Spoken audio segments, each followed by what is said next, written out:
last weekend, I took the wife out for a nice cruise, about 2 hours in the 68 Camaro. There's a 396 in it. It's a 5-speed. I converted the new TKX. It does have a 750 poly on it, and for about a 2-hour cruise through the Smoky Mountains where we're at, the thing only used like a quarter tank of fuel, which I thought was pretty awesome. But what I noticed was when it was lower speed, 35 mile an hour, kind of windies, that kind of stuff, it'd creep up on temperature, but 40, 45, 55 mile an hour, this thing would cool right back down. I don't like running 200 to 205, 210 on a big block. It's an iron-headed, basically stock engine. So I started looking cooling system over. It does have just a standard clutch fan. Love running those things. They are just one less item to fail. You don't have to worry about relays and temperature senders. And if you're working with a stock ECU on an LS swap or something, electric fans work fine. Computer controls it all, good to go. I don't like the aftermarket stuff, just my personal preference. Anyways, I bought the car with a Champion 3-core. Even though it's a manual trans, it has an automatic cooler with the radiator. Pulled the radiator cap and started looking, and this thing only has 3 rows, which is technically good, but the rows are maybe a ½ an inch. So I started measuring on it, under 2 inches for the actual core itself. The tank is about 2 inches. I just don't think there's enough volume to keep it good. When I'd get down to like 35 mile an hour, 30 mile an hour, it started to get warm. So I started doing a little homework and came up with a solution. First thing was go with a 4-core, 4-row radiator. There's a lot of, with the aluminum, the 4 rows, those people argue that it's hard to get air through them because they're thick. I ended up finding a radiator from Cold Case that is a 2-row with a 3-inch tank, but this thing has 1 1/4 inch rows inside of it. And it is an absolute beefcake compared to this 3-row. Pulling it straight out of the box, it is a very nice unit. I think that the extra capacity is going to be big. Plus, just looking at the size of the rows in this thing, I'm going to gain at least an inch of cooling space with the 1 1/4 inch rows in this unit.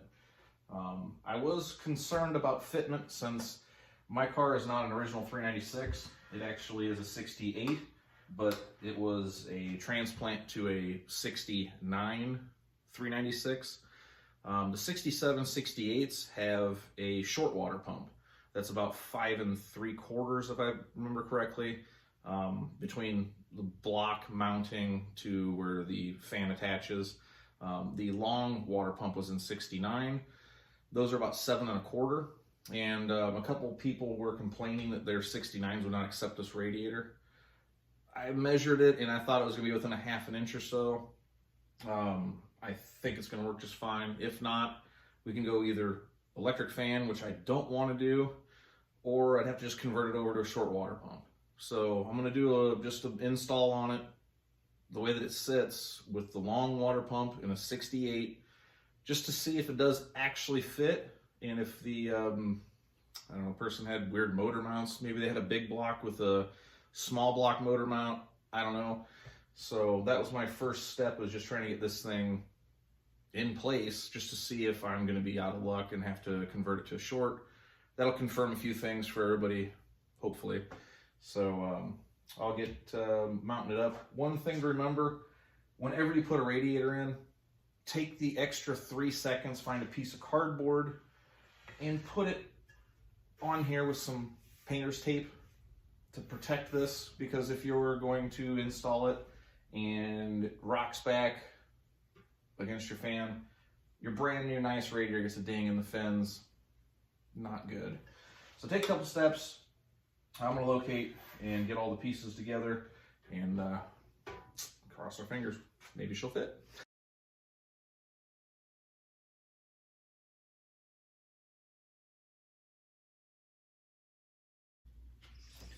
Just for reference, take a measurement quick. Against the front of the core to the actual blade itself is about 4.5 inches on mine. To the clutch face, let's say is about 4 1/8, something like that. That gives you about the distance what you're working with. We'll see what our new radiator has in store for us. And hopefully,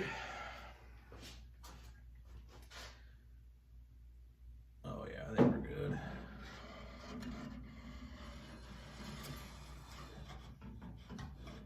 Oh yeah, she'll fit in there.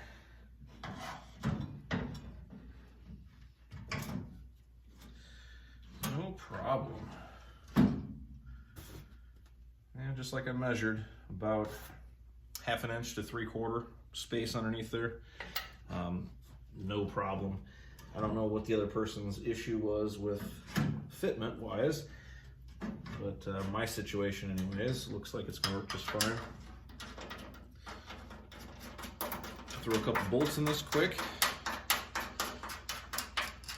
and we'll get to working. I'm gonna see if I can't get the shroud in there. They do have nice factory tabs on the bottom of the radiator, so the shroud should fit in. I'm gonna have to pull the fan off to make this whole assembly work, I think. Might get away with being able to just shove it over. But yeah, it'd be real nice to be able to use that factory Big Block. But in case I can't use the fan shroud, I'm still gonna just run this anyways. It's so darn close to the radiator, I can't see it not working perfect. So we'll give it a shot with the fan shroud. Worst case, fan shroud modification will come later. But it does fit, that is for sure. So, really liking this radiator. Factory shroud fits perfect. It's got the tabs that actually lock it in the bottom where the Champion did not. It's gonna work perfect. It's gonna clear perfect. And it's gonna really help draw a lot of air through this core. I'll get the cardboard off of it. I'm gonna start final mounting this thing. There is one more little piece that I have of this puzzle that I'm gonna bring up, just to, in an effort to making this thing as just efficient as possible. Plus it just makes it look a lot nicer. So I'll get to finish mounting this, and then we'll bring up the mystery piece here shortly. Radiator dropped in like a dream. Fits perfect. The shroud fits perfect. I couldn't be happier. I think we're gonna have a huge upgrade. Like I said, another inch of cooling row compared to the 3-core Champion that came out of it. Tank size is another inch on each side, and we're also getting rid of the automatic transcooler on the 1-core end. Very, very, very happy with this so far. Fits great. The one thing that I did, just because it's more, I don't know how much cooling it does, but it can't hurt anything. And this is our mystery piece.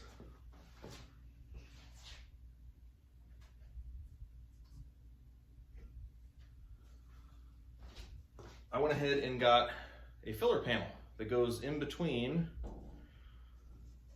the front clip and the radiator support. Fits nice, about 150 bucks. I couldn't see how making sure that air doesn't go over the top of the radiator could hurt anything. Plus it kind of dresses it up nice. This one actually came off of an eBay seller, about 150 bucks, and it was 149 shipped. It came in primer. They have options for stainless. You can get aluminum ones and all that stuff. I'm not too flashy under the hood. I like keeping things kind of period correct. Went ahead and painted it in some just SEM trim paint. It's kind of a satin black. I think this finishes it off really nice. There's not that weird dead space in between it. And anything coming from the radiator isn't going to want to try to go over the top. So is it a cooling mod? Kinda. Is it more visual? Probably. Am I happy with it? Yes. So I'll get this finished up, Get some coolant in it, get it running. It's about 95, 96 degrees outside. I'll get it all burped, everything, take it for a good drive, come back, maybe do a little video of it driving. I'll do some different speeds, and then we'll also just let it sit, see what happens. I think this is the way to go. When I first started looking at radiators, my Corvette has a DeWitt's in it. DeWitt's is fantastic products. Cannot say a bad thing about them. That C5 that I have, it's a 408, A&A supercharged, 780 to the tire. Thing can sit in traffic in Chicago all day long. It doesn't care. That's with stock fans on it even. So first thing I did was go to DeWitt's and just check out their site, because I was like, cooling problem, DeWitt's, it's done. Their site shows they do offer the 2-core, or the 2-row, sorry, everybody makes that mistake. Theirs is surprisingly a 1-inch, 2 1-inch rows, and core was about the same, tank size was the same. The thing that kind of made me a little nervous about this one I chose is being the 1 1/4. I was thinking that was the difference between it fitting in the long water pump version. That's why I just measured and measured and measured, and I couldn't see it not fitting. So I said, heck with it, we're gonna give it a try. It is about half the price. This one was just under $400. Anything DeWitt's, you're looking $700, $800. I did see that there was an option for a 1 1/4 inch 2-row. I didn't see it listed on the site. I don't know if it's a special order or whatever. That being said, there are places to save money on a build. Cooling system's not one of them in my opinion, but the comparable, I think actually an upgrade for $400 instead of $750-ish or whatever it was kind of a no-brainer. And if I needed to change a water pump, whatever, I just went ahead and said, we'll just do it. I might go cert belt, whatever. But this thing fits great. That's kind of a little backstory on my research, which I tend to really research a lot of stuff way too much. So anyways, I'll get this buttoned up. We'll get her running, get it hot, try to get it as hot as I can, high RPM, low speed, that kind of stuff, and just see if we actually did fix this issue. But small block, big block guys, I think this is kind of going to be the key. It fits perfect, looks great. I guess we'll see. One last thing I will say, use this water wetter by Redline. This stuff is awesome. I don't know what kind of magic it is in this little bottle. I had sport bikes and stuff when I was younger. This would drop 15, 20 degrees in those things. I've seen it do all sorts of good stuff.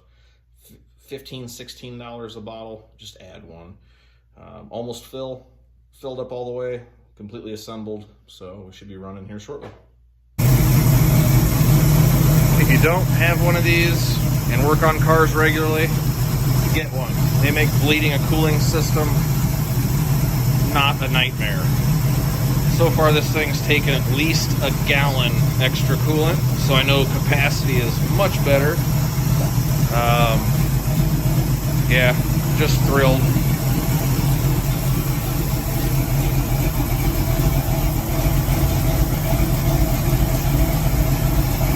Get her up to temp, take her for a cruise, and see what she does. So now we got some temp in it. Thermostat's definitely open. I've been running, I don't know, probably 15, 20 minutes.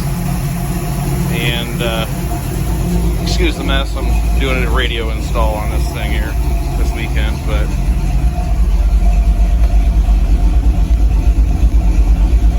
it is basically staying exactly at thermostat opening. Typically, just idling for this long, it would have been right at the 180. So, already just noticed a big improvement. I'm just going to let it sit here and run for another 10-15 minutes, see if it even comes up on 165, 170 range. But upper hose is hot. Definitely thermostat's open, it's just been hanging here. I think we got a real good combo here. Yeah, it's almost dark now. and just been low speed, 25, 30 mile an hour cruising in third, trying to get it hot, and I don't think it's even gone over 180 degrees. Running for a half an hour at least, 2,000 RPM, 25 mile an hour. This thing hasn't done anything over 180 degrees. I don't know if it's even reached 180. It's just, I think it's right at thermostat temp still. I mean, no matter what I do drive-wise, it's just staying. This radiator is a fantastic upgrade. Sorry the windscreen's so horribly dirty. But yeah, they really did it with this radiator. Big Block is not having a problem staying cool. I've been running 25 mile an hour, no problems. Before it had been 200, 210. Now that we're in Mexico, we could probably give her a little bit of throttle and see what she does.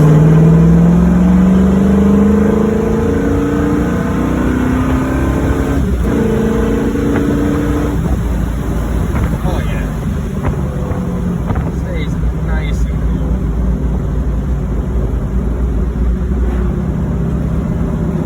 That wraps up this episode of how to keep your Big Block nice and cool in Mexico weather. Thanks for watching, everyone.